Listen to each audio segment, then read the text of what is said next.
Daily download.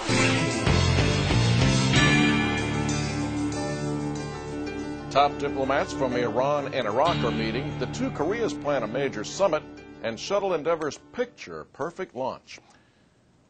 Thanks for stopping in. There's a lot going on, so let's start in Baghdad, where tens of thousands of Shiite pilgrims are converging on a religious shrine. The ceremony marks the death of Imam Musa Qadim, one of 12 major Shiite imams.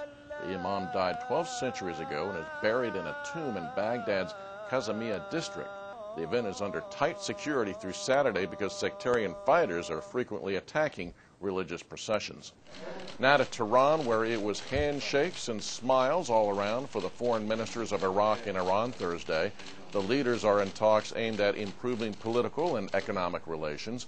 Iranian Foreign Minister Manucher Motaki was host to Iraqi Foreign Minister Hoshyar Zabari, who is seeking Iran's help in restoring stability to Iraq. Iranian President Mahmoud Ahmadinejad says Iran and Iraq share a heavy responsibility to establish peace and security in the region. There's a lot going on at our website as well, so if you get the itch, just go ahead and click it on and see for yourself. Preparations and protests already underway ahead of the summit between North and South Korea later this month.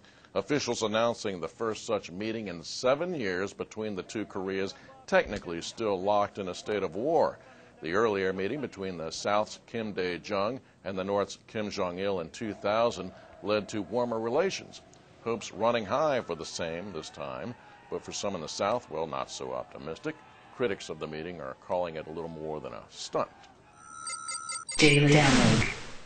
3, 2, 1, 0, and liftoff of Space Shuttle Endeavor.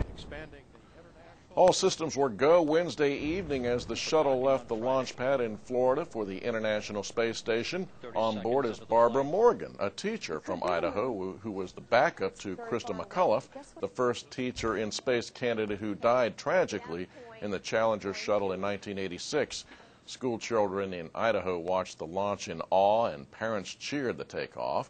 The overhauled shuttle Endeavor is on a planned 11-day mission to conduct improvements to the ISS.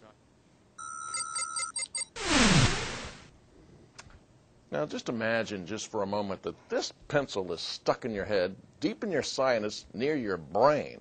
Now, imagine having it stuck there for 55 years because no one could get it out until now. Thanks to Dr. Hans Barabaum of Berlin's Park Clinic Weissensee, using modern techniques and endoscopic approach, he went through the nostrils to remove the lead from 59-year-old Margaret Wegner. Look at that, no scars, no cutting. All these years, Wegner suffering from chronic headaches and nosebleeds. Once removed, she cried with joy. When Margaret was 4, she fell down while walking with a pencil in her hand, and it disappeared right into her head. Well, finally, it's high season for tourism in the Netherlands, where it's a lot cooler than many other parts of the Americas and Europe, but it's not just the weather getting tourists high. Drugs that are outlawed elsewhere in the world are legal in the Netherlands, including magic mushrooms. But a majority of Dutch lawmakers have called for the hallucinogenic fungus to be banned, that after a 17-year-old French tourist jumped to her death. Amsterdam's health ministry is studying the issue and will report back to Parliament next month. In the meantime, business at Amsterdam's so-called smart shops is booming. That's where they buy the shrooms. That's it for today. If you want more, you can get it 24 hours a day at voanews.com. We'll see you tomorrow.